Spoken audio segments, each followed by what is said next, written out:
Hi, this is Dr. Gregory Sadler. I'm a professor of philosophy and the president and founder of an educational consulting company called Reason.io, where we put philosophy into practice. I've studied and taught philosophy for over 20 years, and I find that many people run into difficulties reading classic philosophical texts. Sometimes it's the way things are said or how the text is structured. But the concepts themselves are not always that complicated, and that's where I come in. To help students and lifelong learners, I've been producing longer lecture videos and posting them to YouTube. Many viewers say they find them useful. What you're currently watching is part of a new series of shorter videos, each of them focused on one core concept from an important philosophical text. I hope you find it useful as well. Thrasymachus is basically cursing Socrates out and calling him all sorts of names. He wants to just throw stuff, not that physical things. He just wants to throw a lot of language at him and say, there you go. He tells him that he has to pay him, if he wants to get his position, even though he's eager to give it. And what does he say that justice actually is? What's the very first thing he starts with? Isn't it the might makes right theory? Yeah. What is, he has a particular catchphrase almost that he uses, yeah. It's the interest of the stronger. Yeah. And sometimes this is translated as advantage of the stronger. So whatever is going to be good for the people who have power. And then, he explains himself. He says, in different societies, different people are in power, right? If you have a monarchy, the king's in charge, or the queen's in charge. If you have an aristocracy, it's some sort of ruling group, like it could be a military junta, or could be, some sort of elite class. If it's a democracy, then practically speaking, it's not really the people that are in charge, it's whoever can get the people to vote for them who has the power and gets to decide what's right and wrong, what's good and bad.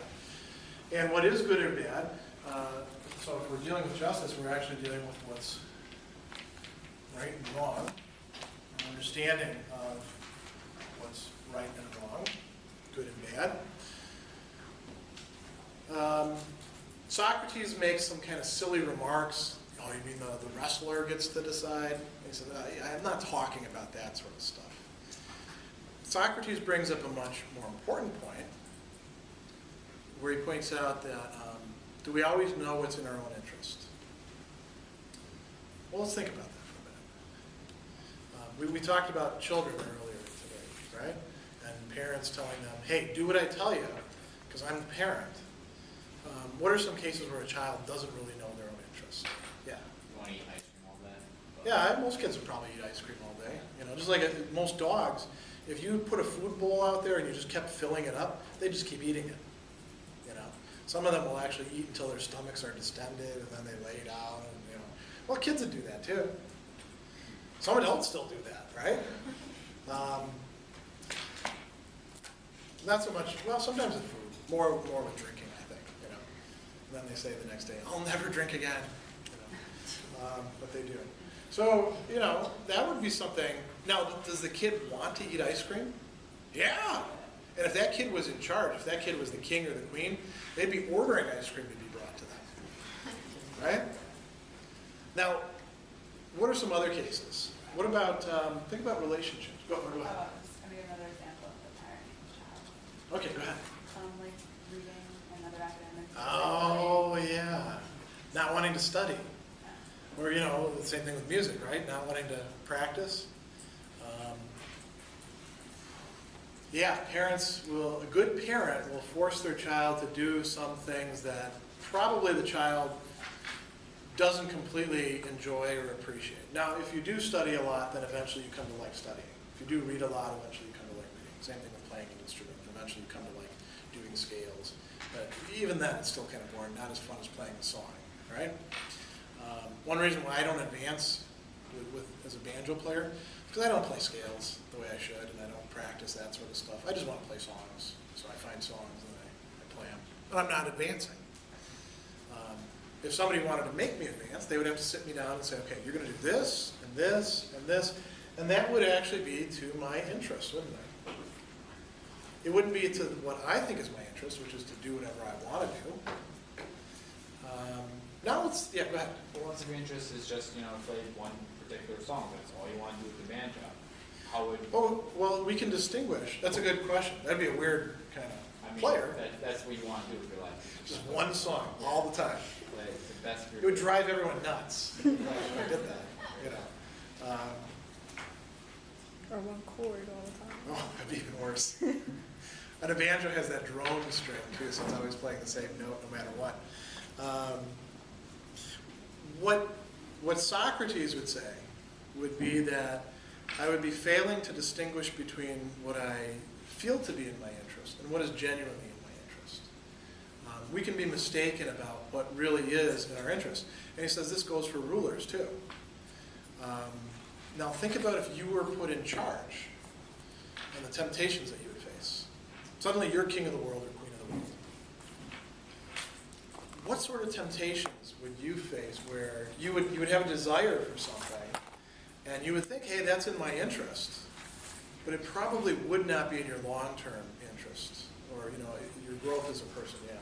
I mean, you could break like any law, like when you're, if you're the Yeah. ruler of the world, it's like, okay, I'm gonna break this law, but then it makes me a hypocrite if I try to accuse someone else and Okay. punish somebody else. I think that's a good example. And certain laws keep you from doing things that will make you worse off. Why do we regulate drugs? Right, something, because the government wants to keep us from having fun, at one time they didn't. Yes. At one time, you had all these patent medicines, and a lot of women were basically hooked on opiates. Guys would be out there in the beer garden drinking beer, and their wives would be, somewhere else, all of them taking nips on opiates all day long. Of course, they found they needed these home remedies, because after a while you get hooked on the drug. After a while, they said, hey, I don't think this is a good idea. We shouldn't let people actually put whatever they want into these things, and then we probably shouldn't let people indulge in them. There's a case to be made that certain drugs may not be as bad as they often get made out to be, right? No. But some drugs, there really shouldn't be any argument at all. What's a life hooked on heroin like? shit. Yeah, it's not good. How about crystal meth? I don't know anybody who says, oh yeah, now that is the ideal life. That's exactly what I want. And yet there's a lot of people who are doing meth, right? And they have a variety of different reasons. And they would say, that's in my interest. I want to do as much meth as possible because I like the way it feels. But then you could, if they were reasonable, you could point out to them, this is not in your long-term interest. If you're the ruler, man, you could do anything you like. You could indulge in any sort of drug that you wanted. You could, you could break rules about abusing people in certain ways. What are things you're not supposed to do to other people in our society? Bad things. Yeah, you're not supposed to rape anybody, right? I mean, there's laws on the books about that. If you were put in power and you really didn't have a lot of checks on you, and you didn't have sort of strong moral fiber established, and somebody looks tempting, then maybe you force yourself on it, or you arrange things so that you can make them an offer that they can't refuse, or something along those lines. Now, what would happen to you as a person by doing that? Would you be becoming better or worse? I mean, it depends. What do you think? I mean, if you believe in the might makes right thing, I'm Yeah. I'm in power, I'm doing whatever I want, so if I'm being raping people, that's the right thing to do. Yeah, within that framework, you're right. Within that framework, if that's the only thing that one is operating with, and there are certain milieux, certain social areas where that seems to be what everybody is thinking. That's like in Africa right now. Like Certain parts, so, yeah. Well, yeah, like I know the common Yeah. the whole like war rape thing that nobody, and it's like, every person in the military is doing it and it's acceptable. Yeah, and you know, the child soldier thing is a good example of that as well. They take these children and they brutalize them.